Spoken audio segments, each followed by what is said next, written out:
He said I was too fragile to handle his past. Then he told me the number 47. The word didn't just fall, it detonated. The air in our apartment shifted like the second before glass shatters. But that came later. That morning began with the smell of coffee and pancakes and the soft hum of a city that hadn't yet woken up. Sundays were our ritual. No alarms, no deadlines, just quiet. I always thought peace was proof of love. Turns out it can also be the silence before it dies. Robert was curled up on the couch legs, stretched eyes glued to his phone. He'd been scrolling for an hour, thumb flicking through whatever world existed inside that little glowing screen. I tried to ignore the tension radiating off him, the way his jaw tightened every time I spoke lately. I wanted to believe it was work stress, or maybe he was just tired. Anything but what it really was. "Breakfast's ready," I said, setting the plates on the table. He didn't look up, just murmured something that sounded like thanks without moving his lips. I smiled anyway. I'd learned that relationships often survive on tiny acts of pretending. I poured syrup over his pancakes, placed the fork just so he liked it on the right, not the left. These small details had always felt like love to me. Familiarity, ritual care. He finally spoke. "Miranda's birthday's next weekend. She's doing it at the Vanguard." I froze mid-pour. The Vanguard.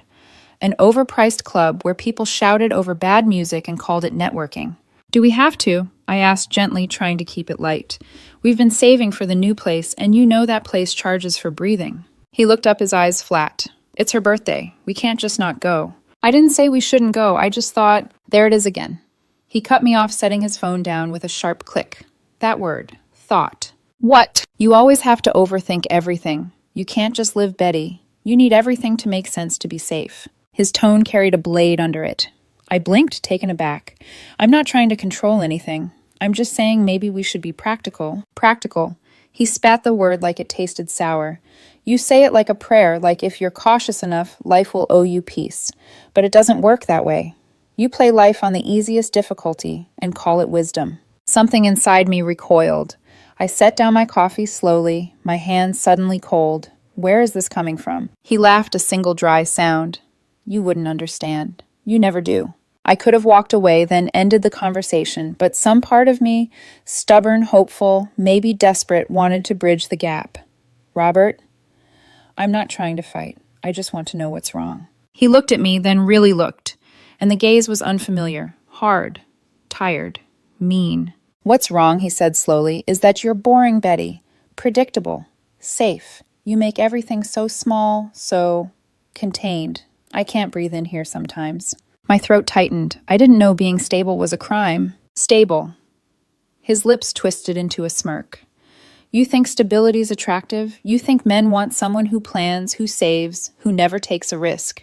He leaned forward, voice dropping to a whisper that stung worse than a shout. "You're not woman enough to handle a man who's lived." The words hit me like cold water. "What did you just say?" He leaned back, crossing his arms. His confidence grew in proportion to my silence. "You heard me." I tried to laugh, but it came out thin, trembling. "And what exactly makes you so worldly, Robert?" He smirked. "Experience. Experience." His eyes glittered. 47. 47. What? He smiled wider, like he'd been waiting for me to ask. "Women. Before you." My mind went blank. He said it like a victory, like a badge of honor. "I've lived," he said. "I've seen things, done things. I've been with women who had real passion. You're just this." His hand gestured toward the table, the pancakes, the apartment, the quiet life we'd built. The sound in the room changed. Even the clock seemed to hesitate. "This," he repeated, softer this time, as if explaining a simple fact. "You're the calm after the storm, the stopgap, the one men settle for when they're done living." I couldn't breathe. It wasn't the number that hurt, it was the tone, the pride, the way he wanted me to feel small. "I'm sorry you see it that way," I said quietly. "I thought we were building something real." He laughed again, a low, cruel sound. "Real. This isn't real. This is retirement." For a long moment, neither of us moved. The sunlight fell across his face, harsh and unkind. Something inside me snapped, not with noise, but with silence. The kind of silence that ends things. I stood up, my body calm, almost mechanical.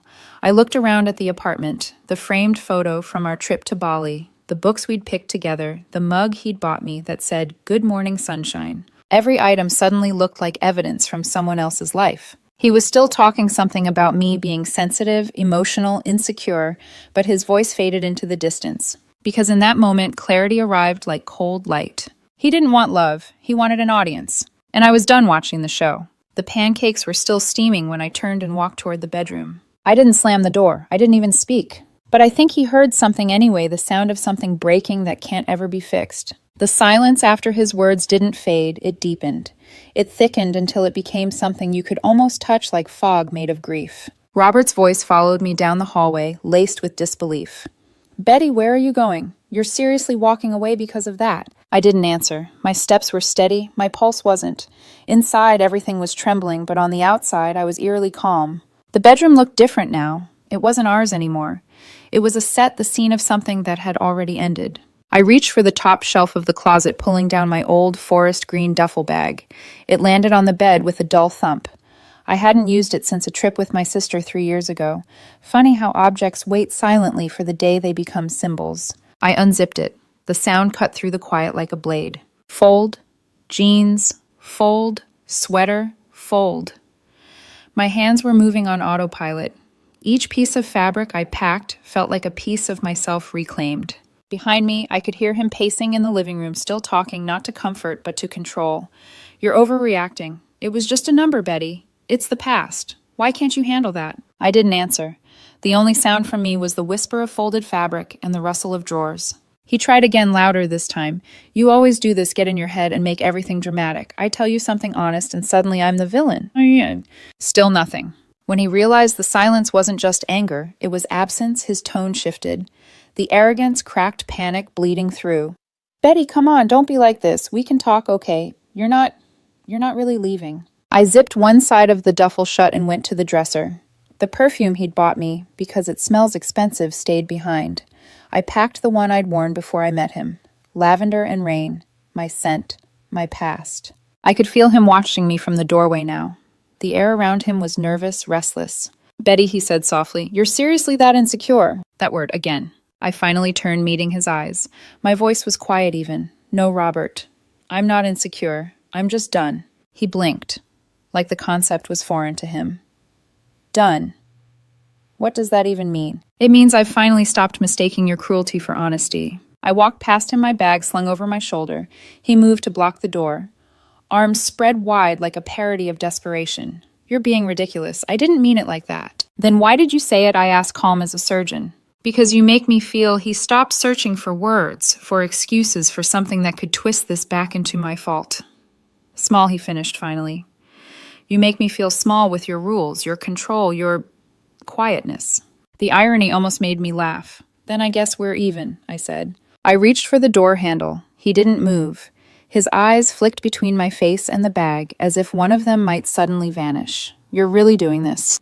Yes. You'll regret it. No, I said softly. I'll remember it. And that's worse for you. He flinched. I pushed past him, the edge of my shoulder, brushing his chest. It felt like crossing a border. In the living room, the half-eaten pancakes had gone cold. The coffee smelled bitter now. I paused for just a second, my eyes catching on the photo frame on the shelf. The two of us at the beach, sunburned, laughing. For a moment, my heart tried to reach back. Then I saw his reflection in the glass arms, crossed lips tight, and that moment died. I picked up my keys. Fine, he snapped. Go. Walk out. You always act like you're so above it all, but you're just scared. You can't handle a real man. I turned to him, my expression empty. Maybe I just don't need one. The hallway outside was cool and quiet. I could hear a neighbor's TV faintly through the walls, a commercial jingle about something meaningless. It was grounding, ordinary, human. The door closed behind me with a soft click. Not a slam, just finality. For a second, I stood there, hand still on the handle, waiting for the guilt to come. It didn't. Just a stillness, sharp and strange, like breathing in after crying too long. I walked down the corridor, my footsteps echoing softly. Each step away from that apartment felt like a page turning. By the time I reached the street, the morning light had shifted. The city was waking up. People laughed. Cars honked. Somewhere life continued indifferent and vast. I looked up at the sky and whispered to no one, "It's over." And for the first time in years, it really was. The first few days after I left were nothing but static. The kind of silence that hums inside your bones. I crashed at my friend Maya's apartment. The kind of friend who doesn't ask what happened, but leaves a blanket on the couch and a cup of tea beside you like she already knows.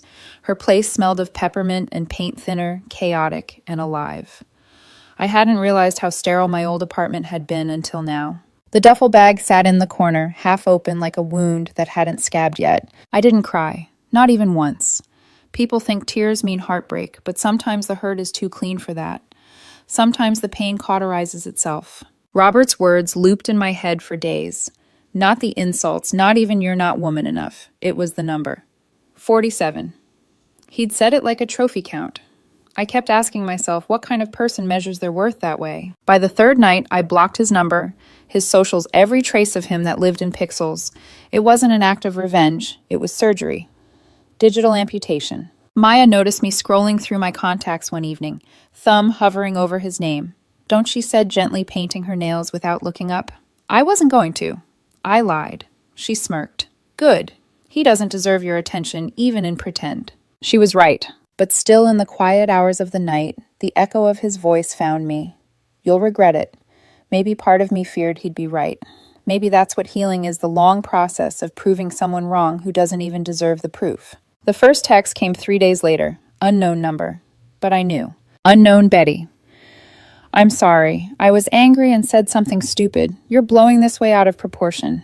Can we talk?" I stared at it for a long time. My heart didn't race. It just ticked like a clock, reminding me what time it was. He wasn't apologizing. He was rewriting, turning the knife into a misunderstanding, trying to paint my boundary as hysteria. I deleted it, blocked the number. 2 days later, another number, another message. Unknown.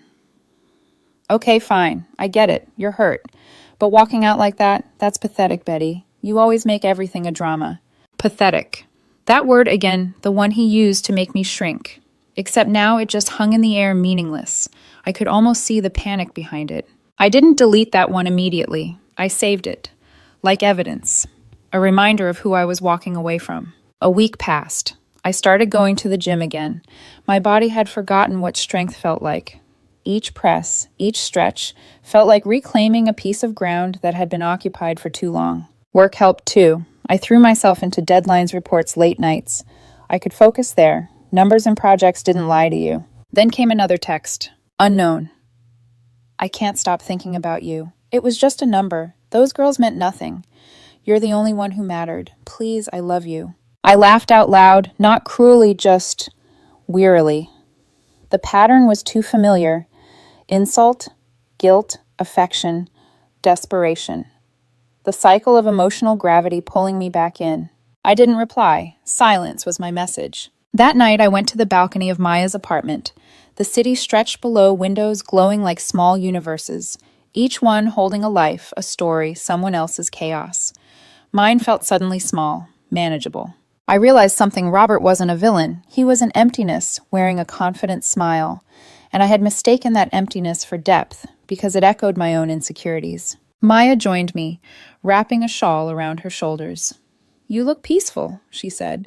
"I think I am," I replied. "It's strange." Peace always feels strange when you've been surviving chaos. We stood there for a long moment, the wind carrying the distant sound of a siren, the city humming beneath us. When I went back inside, I took out my phone one last time, not to check for messages, but to erase him completely. No more old photos, no chat history, not even his name in my contact list. It took 3 seconds, then my screen went blank. The weight that left my chest was immediate. Maya looked up from her book. "Finally deleted him." I nodded. Every molecule. She smiled. "Good. Make room for someone better." "Maybe just room for myself," I said quietly. That night I slept. Really slept. The first dreamless sleep in months. And when morning came, I woke not to the sound of his voice or my phone vibrating, but to the sound of rain against the window. The city smelled clean. My mind did too. A month later, I saw him again. It wasn't planned. I was sitting in a cafe near my new office, sipping cappuccino and highlighting sections of a client proposal when the air changed a faint electric pull that made my stomach twist. I looked up. Robert. He was standing by the door, scanning the room. He looked smaller than I remembered, thinner, his posture slightly caved.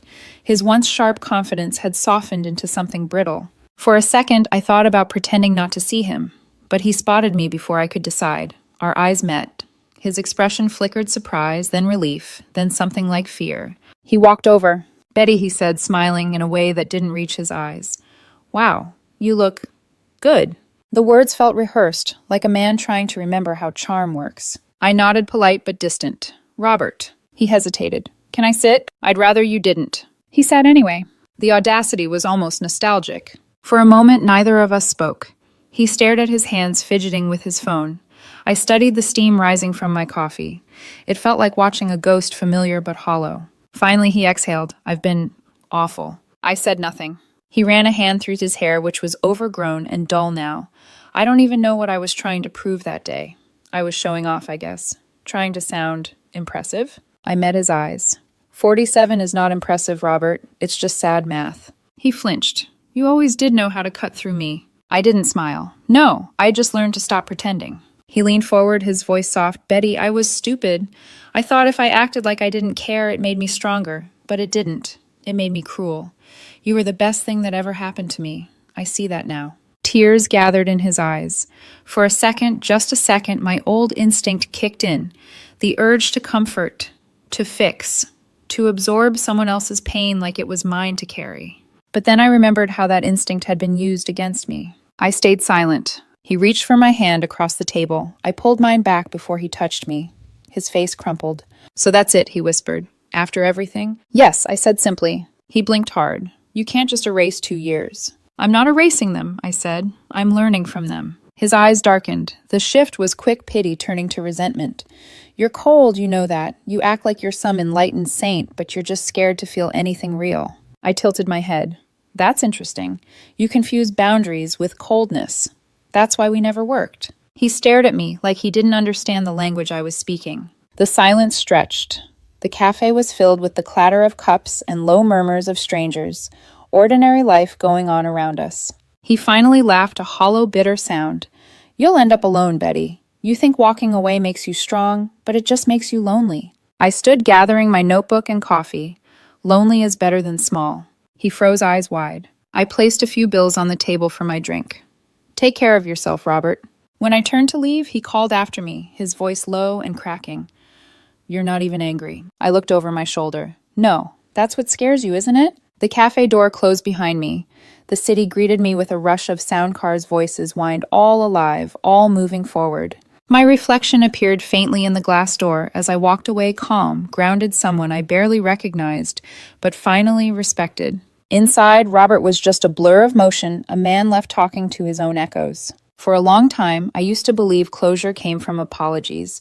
But as I walked down that street, the truth was crystal clear. Closure comes from indifference. And mine was absolute. The weeks after that cafe encounter unfolded like sunlight through a window after a long storm. Not all at once, just enough to remind me that warmth still existed. I moved into a small apartment on the edge of the city. It wasn't luxurious, but it was mine.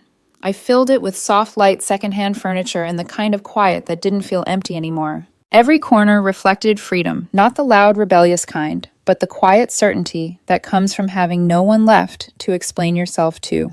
The first few nights I slept with the window open. The city hum beneath me became a lullaby.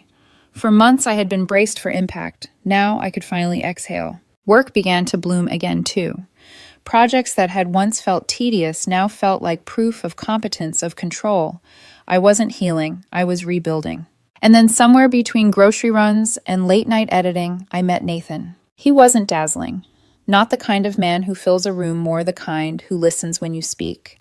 A soft-spoken designer who found beauty in small things, color gradients, old records, stray cats that linger near his studio.